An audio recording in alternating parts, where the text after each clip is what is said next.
اب یہاں سے ایک واقعہ سنیے. خطیب اکبر مرحوم علی اللہ مقامہ، اللہ مزید درجات بلند فرمائے، خطیب اکبر مرزا محمد اطہر صاحب اور محترم خطیب اعظم غلام عسکری صاحب، اور ایک نام اور خطیب الایمان، اللہ مرحوم درجات بلند فرمائے پروردگار عالم. ایسے ایسے مبلغین ہمارے ہندوستان میں گزرے. زمین کھا گئی آسمان کیسے کیسے، خدا کی قسم نہ جانے کتنے آسمان ہندوستان کی زمین میں سو رہے ہیں، اور نہ جانے کتنے آسمان ہیں جو زمین کے سینے پہ ابھی چل رہے ہیں. ہندوستان کو یہ نعمت اللہ نے عطا کی ہے، تو اس تبرک کو ذرا سنبھال کر رکھیے گا. عزیزان گرامی، ایک خطیب اکبر، ایک غلام عسکری صاحب اور ایک خطیب الایمان. اب تینوں کا واقعہ سن لیجئے، خیبر یہیں پہ مکمل ہو جائے. وہ فرماتے ہیں اچھا راوی خود مرحوم تھے اور وہ بیٹھے ہوئے تھے. انہوں نے فرمایا کہ سرزمین اعظم گڑھ کی بات ہے غالباً، اگر میرا حافظہ دھوکہ نہیں کھا رہا ہے، بہت پرانی بات ہے، قدیمی بات ہے، شاید کہ سرزمین اعظم گڑھ میں ایک خطہ ہے، ایک قریہ ہے. سنیے میری طرف دیکھیے، مبارک پور. وہاں پہ ان تینوں شخصیات کو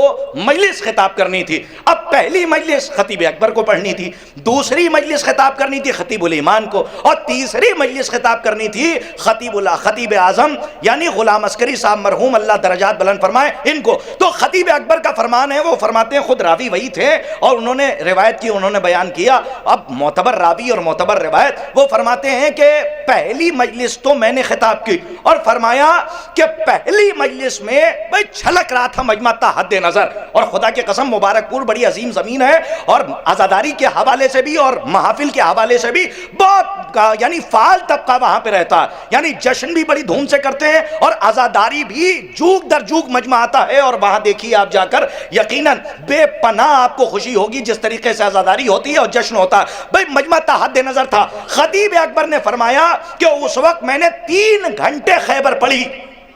کتنے گھنٹے؟ 3 گھنٹے میں نے پہلی مجلس یعنی خیبر جو پڑھا ہے انہوں نے وہ 3 گھنٹے پڑھا. اور فرماتے ہیں 40 منٹ تک میں یہ پڑھتا رہا کہ خیبر کا در کھلتا کیسے تھا اور بند کیسے ہوتا تھا.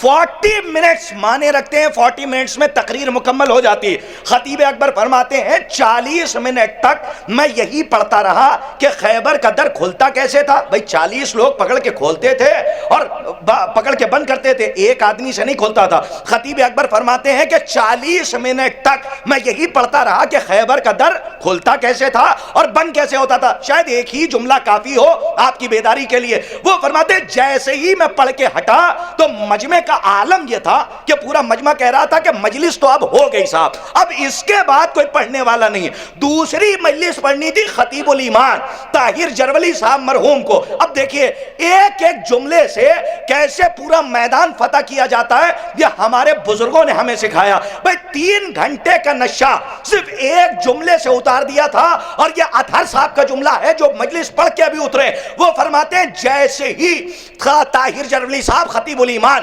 منبر پہ گئے اور جانے کے بعد انہوں نے مجمع کو دیکھا اور دیکھنے کے بعد ایک جملہ کہا، اطہر میاں نے خیبر پڑھ دی ہے، اب میں سوچ رہا ہوں خندق کھود دوں. کاش کے جملہ واضح ہو جائے جو میں کہہ رہا ہوں، میرا جملہ رائے گا گیا. ارے صلوات پڑھ دیجئے محمد و آل محمد پر. ایک ایک جملے سے دیکھیں اپنے بزرگوں کو پڑھنا چاہیے، بہت سیکھ ملتی ہے اور بہت کچھ سیکھنے کو ملتا. ایک جملے میں پوری مجلس کو انہوں نے سمیٹ کے رکھ دیا. جو نشہ چڑھا تھا وہ ایک جملے میں اتار دیا. اور اس کے بعد 2.5 سے 3 گھنٹے انہوں نے خندق پڑھی. کیا فرمایا؟ خیبر کا در تو اطہر میاں نے اکھاڑی دیا ہے، اب میں چاہتا ہوں کہ خندق کھود دوں. یہ 2 مجلسیں ہو گئیں. اب سنیے تیسری مجلس پڑھنی تھی. غلام بابو صاحب مجھے دعائیں دیجئے گا، ورنہ ایسے واقعات میں نظامت میں پڑھتا نہیں ہوں. آج موقع ہے تو پڑھ رہا ہوں کیونکہ جشن فاتح خیبر ہے. آخری جملہ سن لیجئے، میں نظم کے خیمے میں داخل ہو رہا ہوں. اسی کو تقریر سمجھ لیجئے گا اور اسی کو تلخیص کا جملہ سمجھ لیجئے گا. خلاصہ آپ کے حوالے.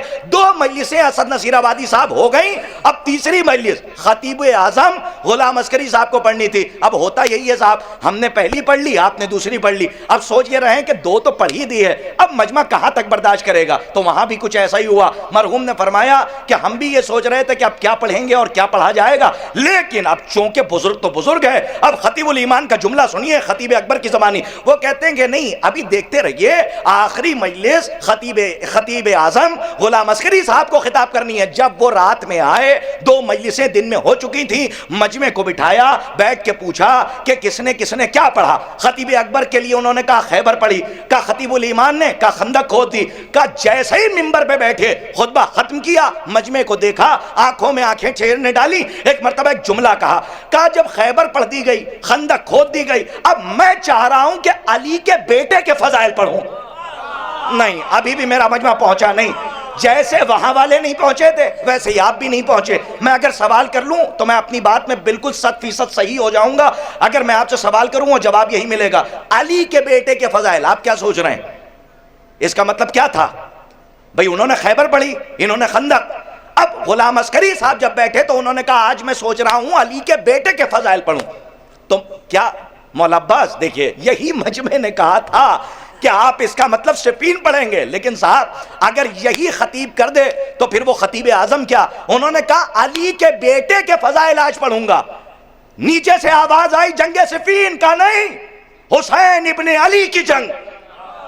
سنیے جملہ آپ کے حوالے, مقتل کا سینہ چیر کے فضائل کا موتی, اور اس کے بعد میں نظم کے خیمے میں اذن دخول لے رہا ہوں کہ آج حسین ابن علی کے فضائل پڑھے جائیں گے. جائیے مقتل کی کتابیں چھانیے گا, 3 حملے امام حسین کے ایسے ہیں تاریخ میں, یعنی جنگ کربلا میں 3 حملے کہ جو خیبر پہ بھی حاوی ہیں, خندق پہ بھی وزنی ہے, احد پہ بھی وزنی ہے. 3 حملے ساری جنگوں پہ حاوی ہیں اور غالب ہیں. جو 3 حملے امام حسین علیہ السلام نے کربلا معلی میں کیے ہیں. آخری حملہ وہ تھا کہ جب مولا عباس کے لاشے کو دیکھ کے حملہ کیا تھا فرات کے کنارے. وہی حملہ وہ تھا کہ جب فوجیں کوفے کی دیوار سے ٹکرا رہی تھی, یعنی ایک کے بعد ایک سب بسب لگی ہوئی تھی, اور مولا حسین نے حملہ کیا. اب جملہ سن لیجیے, فضائل پڑھتے جا رہے ہیں بھئی. 2 مجلسیں ہو گئی, اب تیسری مجلس کا جملہ, اور یہاں سے میں رب دے رہا ہوں نصر کے خیمے سے نظم کے خیمے کی طرف. غلام عسکری صاحب نے پڑھتے پڑھتے فضائل امام حسین ایک جملہ کہا, کہاں تک میں حسین کی فضیلت پڑھوں؟ بھائی اتنا سمجھ لیجئے, کربلا میں حسین تلوار چلا رہے تھے, شجاعت کی چکی چل رہی تھی اور ظلم کے دانے پس رہے تھے.